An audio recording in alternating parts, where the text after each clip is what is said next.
Alright, got a video for you here today. We're going to have some fun.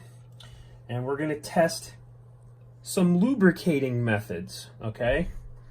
So, I've got a couple spare cherry green switches here. This one is still assembled and it's unlubed. Listen to it. Hear it? Okay, nice and clicky. That's a cherry green switch. I have another cherry green switch here that I've taken apart. And what we're going to do is, I'm going to strategically place small amounts of super lube on the internal moving components of the green switch. Typically the way you would do this if you're doing it the traditional way of disassembling a switch, putting a very light coat on all the sliders and all the grooves and all the touch points for the springs and blah blah blah, right? So we're going to do that, and then we're going to put it back together and hear what it sounds like. Then, and this is the fun part, we're going to take this switch, and I'm not going to disassemble it. What I'm going to do is, I'm going to literally flood the switch as it's closed. I'm going to flood it with a lot of super lube. And then we're going to see the results. We're going to hear it, what it sounds like. That's the only reason we're doing this video. Should be kind of fun. So, here we go. Got my super lube. Let's strategically place some lube inside the slider grooves.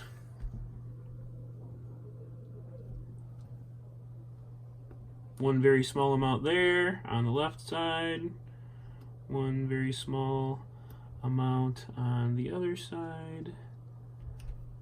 And ta-da, there's that. Now we'll get the base of the spring and the top of the spring. There's that. There's that. Then we'll get all the moving pieces on whatever this piece is called. I think it's called Z-plunger.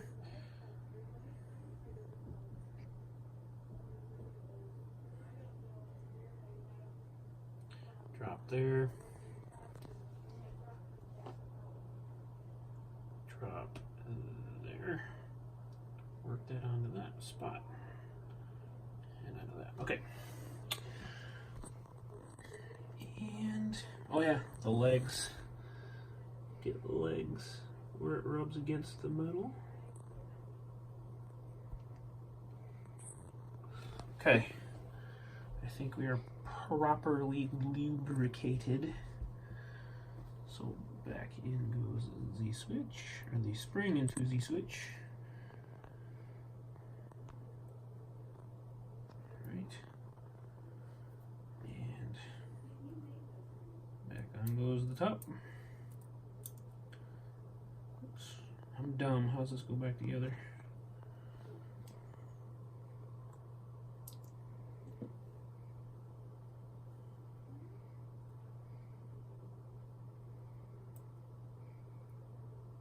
Something like that?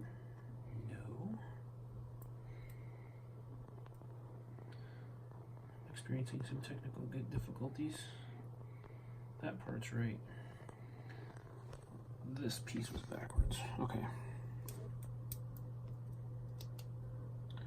All right, we are reassembled. On goes the keycap. Let's work it in a little bit.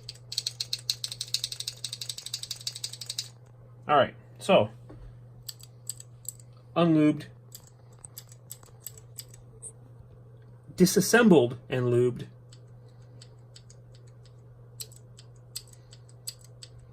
You hearing this? Just want to make sure we get a good sound comparison. Now for the fun part. We're going to take this unlubed switch, we're going to leave it closed, and I'm going to flood it with lubricant. We're going to see what happens. Here we go.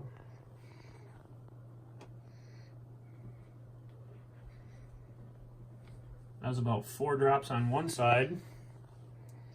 And we're going to go about 4 drops on the other. Oh crap. it slammed shut and a bunch squirted out. Oh boy.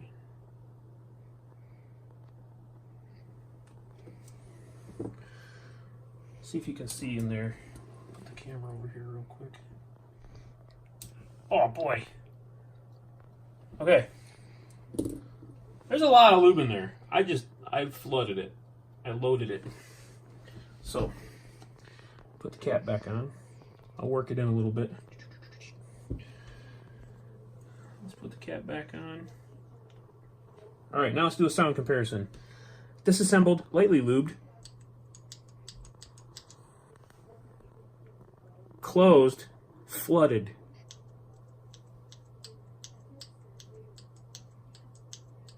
Sounds a little bit deeper. The lube definitely is in there and it's working. You can hear it. They sound very similar. So, I guess the thing I'm really going for here is, do you really need to disassemble your switches to lube them? That's the question I'm asking. Do you need to go to this super far extent of taking a brush and nicely detailing each moving component of a switch? I'm too darn impatient for that. I flooded this thing with super lube, sounds, and feels the exact same. You be the judge. This Ducky 1-2 Mini right here, I lubed each switch without opening them. I have not had any problems with it, and they are buttery smooth. Okay, we're done with the video. Hopefully